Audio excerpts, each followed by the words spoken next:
Não são poucos os trabalhos que correm o mundo relativamente à tarefa gloriosa do apóstolo dos gentios. É justo, pois, esperarmos a interrogativa: por que mais um livro sobre Paulo de Tarso? Homenagem ao grande trabalhador do Evangelho ou informações mais detalhadas de sua vida? Quanto à primeira hipótese, somos dos primeiros a reconhecer que o convertido de Damasco não necessita de nossas mesquinhas homenagens.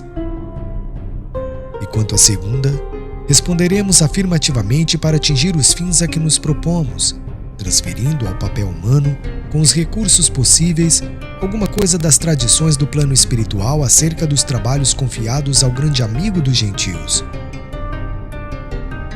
Nosso escopo essencial não poderia ser apenas rememorar passagens sublimes dos tempos apostólicos, e sim apresentar antes de tudo a figura do cooperador fiel na sua legítima feição de homem transformado por Jesus Cristo e atento ao divino ministério. Esclarecemos ainda que não é nosso propósito levantar apenas uma biografia romanceada. O mundo está repleto dessas fichas educativas com referência aos seus vultos mais notáveis.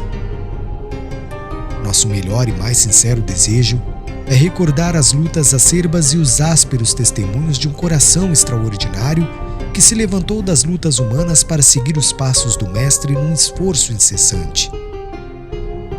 As igrejas amornecidas da atualidade e os falsos desejos dos crentes nos diversos setores do cristianismo justificam as nossas intenções.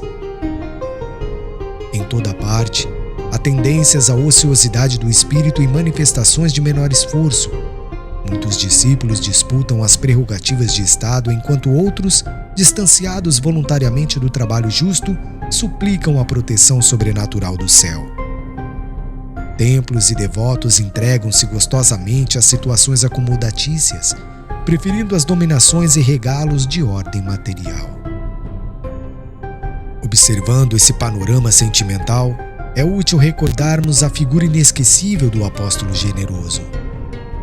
Muitos comentaram a vida de Paulo, mas, quando não lhe atribuíram certos títulos de favor gratuitos do céu, apresentaram-no como um fanático de coração ressequido.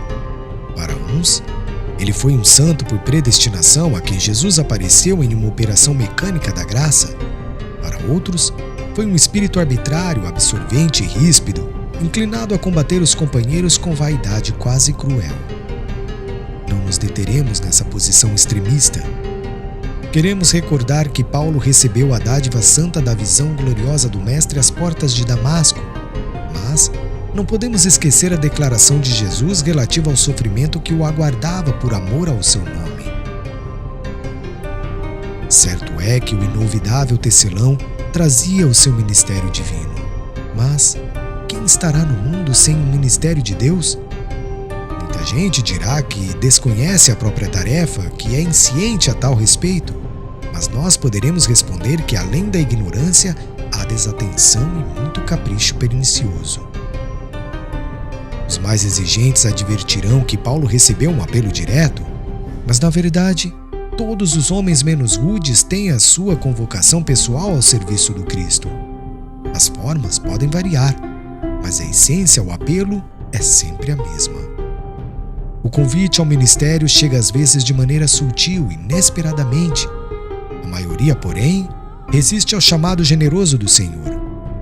Ora, Jesus não é um mestre de violências, e se a figura de Paulo avulta muito mais aos nossos olhos, é que ele ouviu, negou a si mesmo, arrependeu-se, tomou a cruz e seguiu o Cristo até o fim de suas tarefas materiais.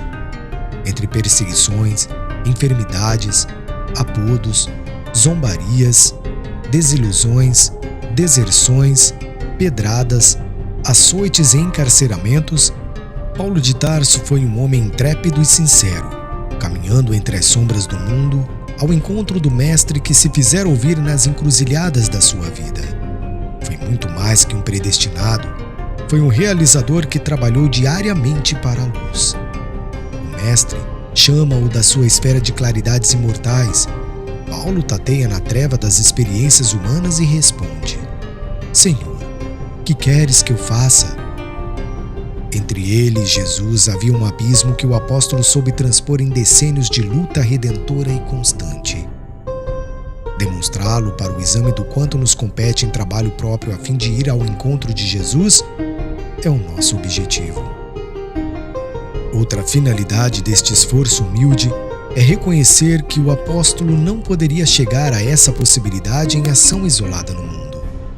Sem Estevão, não teríamos Paulo de Tarso. O grande mártir do cristianismo nascente alcançou influência muito mais vasta na experiência paulina do que poderíamos imaginar tão só pelos textos conhecidos nos estudos terrestres.